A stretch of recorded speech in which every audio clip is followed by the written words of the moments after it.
19th, 1998, Priesthood History in 5th through 8th grade. I ask that Heavenly Father will bless me with the spirit of peace, and also all of you. In talking of history, all we want to know is the truth, never feelings or criticism. Telling the truth, we must tell of what men did. Priesthood history is the history of the Lord's prophet, the keyholder, and what the Lord had him do. We've handed you a piece of paper showing you priesthood succession in this dispensation. On one side are the list of the keyholders: Joseph Smith, Brigham Young, John Taylor, John W. Woolley, Lawrence C. Woolley, John Y. Barlow, Leroy S. Johnson, and Reuben T. Jeffs. Next is the list of apostles ordained by Lauren Woolley in order of ordination. And after that, apostles ordained by John Y. Barlow in order of ordination. The last list, to help you remember or see, we've also printed on the other side of this paper the pictures of these apostles ordained by John Y. Barlow. I would like the teachers now to have on your chalkboard somewhere a growing timeline, naming priesthood events, and have the students add to their timeline, so that when we're complete with the history of this century, we will see the time sequence. So teachers, take good notes especially, even work together and get the main events on the timeline. If I don't give an exact date, you can call me or search it out. In our last sessions, we talked about the manifesto that Wilford Woodruff signed, where John Taylor saw a future president would sign that document.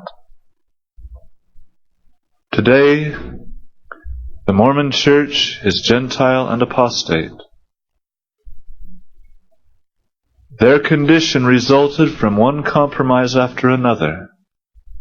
And we see, as it was with the church, so it will be in people's individual lives, that if we give up even one principle the priesthood teaches, gradually we will give them all up, or most of them. And apostates from this priesthood become worse than the Gentiles. Today, we know the Mormon Church is the great and abominable church, because, as the Book of Mormon teaches, any church that fights against God, that is the great and abominable church. The stories I will tell you will be stories of faithfulness, and also stories of how the Mormon Church became the persecutor of the priesthood, all because of the government pressure. The Lord had instructed the prophets, do not give in to the government. But Wilford Woodruff wanted to take care of the temporal salvation of the church, preserve its houses and lands and buildings and monies, more than the principles of the gospel. We've also taught you Uncle Roy's words. When Wilford Woodruff signed the manifesto, he not only signed away his and the church's rights to the celestial law of marriage, but he signed away his rights to the priesthood also. That was a turning point, and thereafter, if you follow the ways of the people, the Mormon Church compromised in nearly everything. They gave up the temple garments. Eventually, in this century, they changed the endowments in the temple. They gave up their proper dress and started allowing the people to go naked. They gave up the proper hair. And today, people in that church do about anything they want, as long as they pay their tithing and acknowledge the president of the church. But be all that as it may, we look at it only as a warning that we cannot give up any of the principles of the priesthood. On your paper now, I would also like you to name the presidents of the church up to a certain point. You do know Joseph Smith Jr., Joseph Smith the prophet, was president of the church until he died. Next was Brigham Young. You see the dates on your list here. The dates I am naming are the dates they were sustained by the church as the president. These dates on your priesthood succession list are the dates they became the key holder of priesthood. To be president of the church, the people of the church vote and uphold or sustain that president. The president of the church is not necessarily the prophet, the key holder. Whoever the people of the church want, that's who they can have. So the most important list for you to memorize are the key holders from Joseph Smith to Leland Jeffs. But once again, list these names. Joseph Smith, then Brigham Young, December 27th, 1847. That's when he was upheld by the church as president of the church. He was already president of priesthood. He died August 29th, 1877. John Taylor, he was sustained October 10th, 1880. Write these dates down. October 10th, 1880, as president of the church. He was 72 years old. He died July 25th, 1887. The next man that the church upheld as their president was Wilford Woodruff, sustained April 7th, 1889. He died September 2nd, 1898. Around 9 years, he was president of the church. I put the pictures on as I name them. The next president of the church was Lorenzo Snow.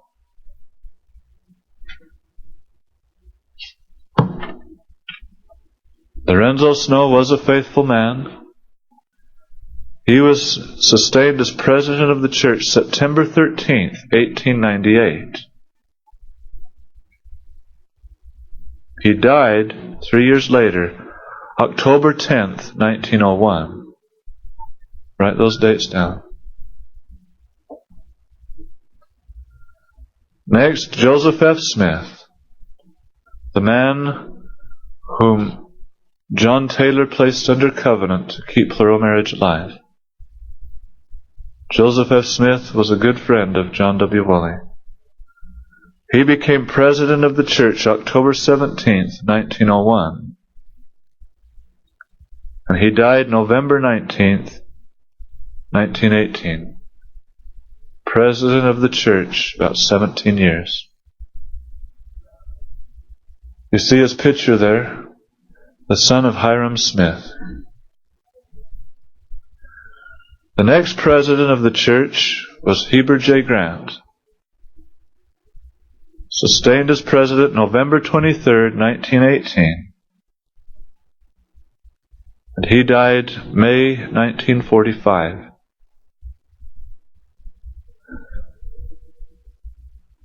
Because Many of the priesthood holders were members of the church through those years of hiding. We will tell stories of these men who were the president of the church at that time. By the time of Heber J. Grant, nearly all the sifting had taken place, and people had come out of the church. Those who were cast out of the church continued, even up to Uncle Roy's time. But the greatest sifting took place in the days of Heber J. Grant. He was the 7th president. Remember, John Taylor said by the time of the 7th president, the church would go into bondage, both spiritually and temporally. Heber J. Grant was that man. While these men were president of the church, we know who the key holders of priesthood were. These men should have submitted to the key holder. And therein was the controversy. Heber J. Grant wanted to be called the prophet instead of John W. Woolley. He didn't want John W. Woolley to have that position. But the Lord makes a man the prophet. The people do not.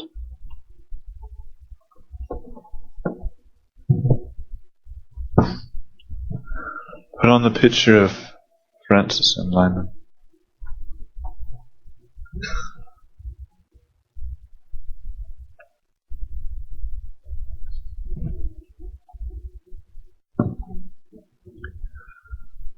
Many of the leaders of the church thought that the manifestos should just be a covering for the church activities. And many of the leaders of the church went about performing endowments and marriages. This was a time of great trial through the 1890s and the early 1900s. A time where men had to have their loyalty straight, or they could be found in transgression. As far as we know, Lorenzo Snow was faithful to the end.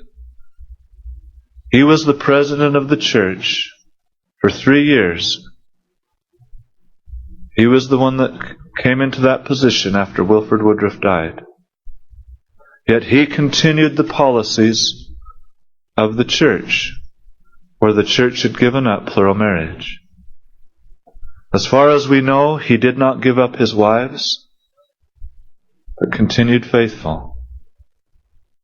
When Lorenzo Snow died, in a very short time, Joseph F. Smith, being president of the 12, was nominated and sustained as president of the church. And Joseph F. Smith was very faithful. But through the 1890s and into the early 1900s, that first decade, the government continued the pressure. Word came out that certain leaders of the church, certain apostles, had received plural wives after the manifesto.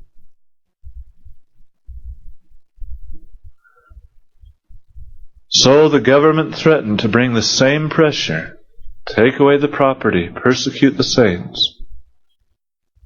And members of the church, the leadership of the church, did not want that.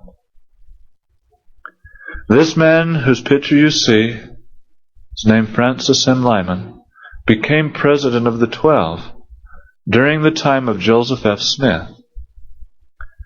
And Francis M. Lyman set about to drive plural marriage out of the church. Yet here was the president of the church, Joseph F. Smith, who would not give up his wives. He openly lived with them. He had children still by them. I shouldn't say openly, he was careful, but he would not give them up. But Francis M. Lyman, being president of the 12, brought about pressure, trying to convince the other members of the 12 to give up plural marriage among them and stop the secret marrying or marriages. in the celestial law. To do this, he had to have a majority of the 12 apostles who were against plural marriage. The government was bringing pressure on. There were new hearings. Apostates and others weak in faith had gone to the government and told on the leaders of the church that recommends were still being given for plural marriage. The prophet John W. Woolley, for a time, worked in the temple. And there were certain marriages being performed in hiding. Around the year 1906 or 7, the Salt Lake Tribune published a list of people's names who had entered into plural marriage after the manifesto. And this riled up the government and the people. And it brought great persecution upon those people. Francis M. Lyman set about to destroy this effort of continuing celestial and plural marriages.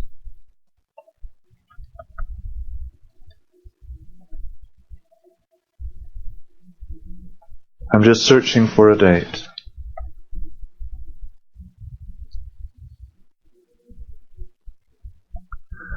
In the year 1905, on October 6th, after great pressure, John W. Taylor and Matthias F. Cowley were convinced to resign from the Quorum of the 12.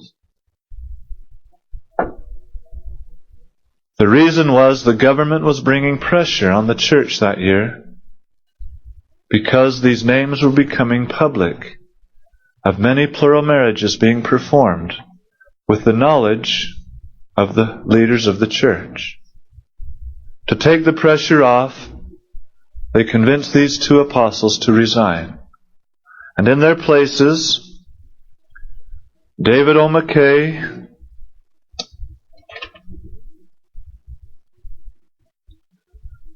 and Orson F. Whitney were put in the Quorum of the 12. And at that point, the majority of the 12 would vote against plural marriage and not allow any more recommends to be given.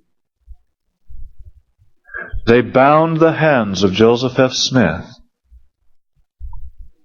Now the church was turning to become the persecutor against the priesthood.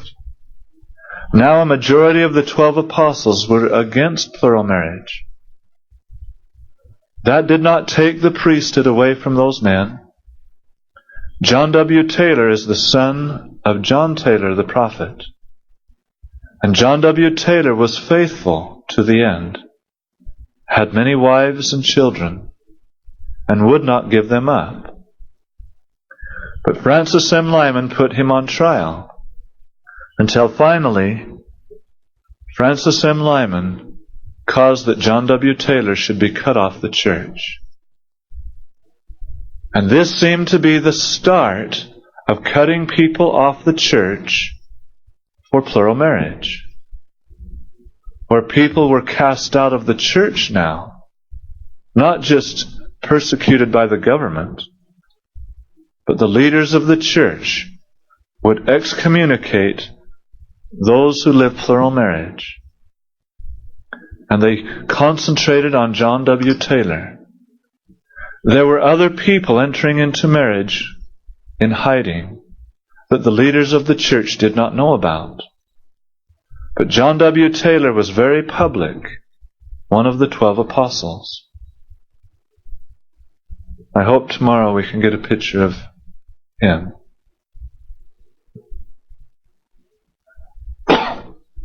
The sifting took many years to take place.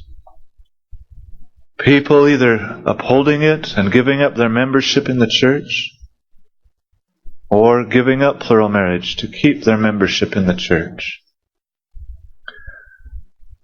It was a great test, a great trial to them. For most of the people by the 1890s and early 1900s, had been born in the church. It was their tradition.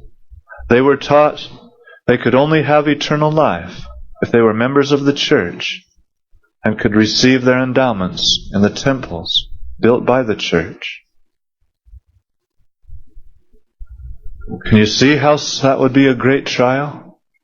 To believe that and then to be cast out because you were faithful.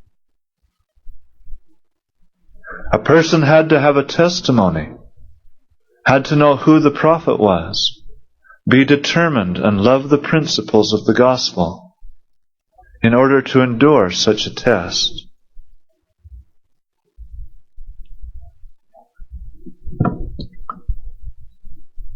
Joseph F. Smith was called before the Senate of the United States as a witness in the Reed-Smoot hearings, where Reed-Smoot was elected to be a member of that body of Congress. But the senators there wondered if Reed-Smoot and the church still upheld plural marriage. Joseph F. Smith in those hearings upheld the law. He said he would not give up his wives.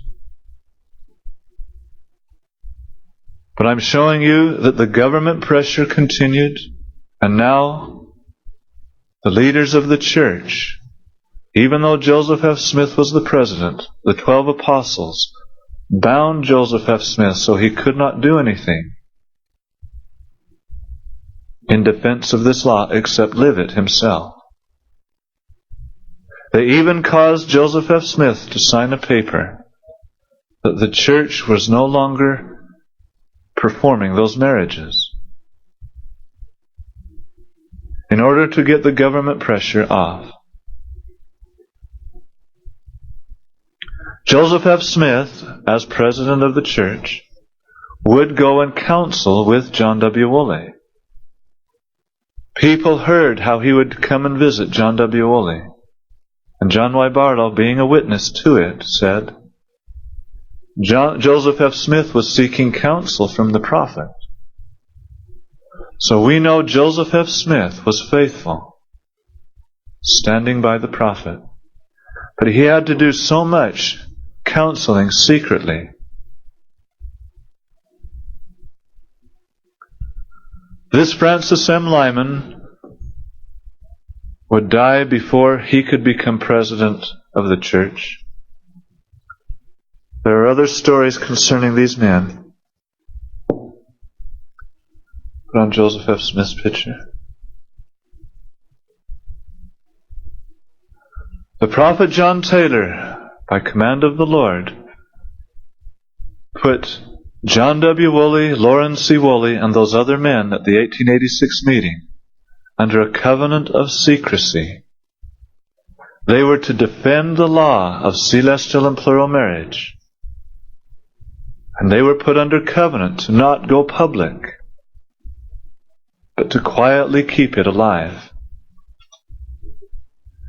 It was their mission to teach only those in secret whom the Lord revealed they could trust. It was not their mission to hold meetings, to go about and teach it, inviting the people in to public meetings. And so from 1885, February 1st, until 1934, the priesthood was in hiding. But the leaders of the church knew about the activities of John Woolley and Lauren Woolley to a degree. There would be people spying on them, telling the leaders what they were doing. The leaders of the church found out about the 1886 revelation and who was there. And they were determined to cast out of the church anyone who upheld the idea that someone else held the authority. But John Woolley and Lauren Woolley and the others went quietly about their business. When the leaders of the church found out what John Woolley's claims were, they wanted to put him in jail, persecute him. But Loren Woolley knew much about the leaders of the church, and he defended his father, telling them he would see them go to prison if they persecuted his father, because Loren Woolley knew the leaders of the church, still the leaders who were persecuting the priesthood, had also entered into that law or had committed sins that he knew about. So there was this controversy through the early 1900s, 1920s, between the leaders of the church and the priesthood. And I say again, John W. Taylor was one of those who was first cut off the church because he would not give up his stand on celestial and plural marriage. They may have used other reasons, but that was the reason. I would like you to memorize these names so that as I bring their names into the stories, you know who I'm talking about. The apostles ordained by Loren Woolley in 1929 up through 1932. Know them in that order, how to spell them. And then the apostles ordained by John Y. Barlow, 1941 through 49. Know them in order and the days or the years.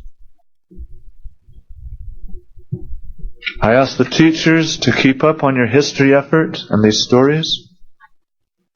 I'll tell a little more about Joseph F. Smith, John W. Taylor, and others as I start into the history of John Y. Barlow. That portion we're allowed to have.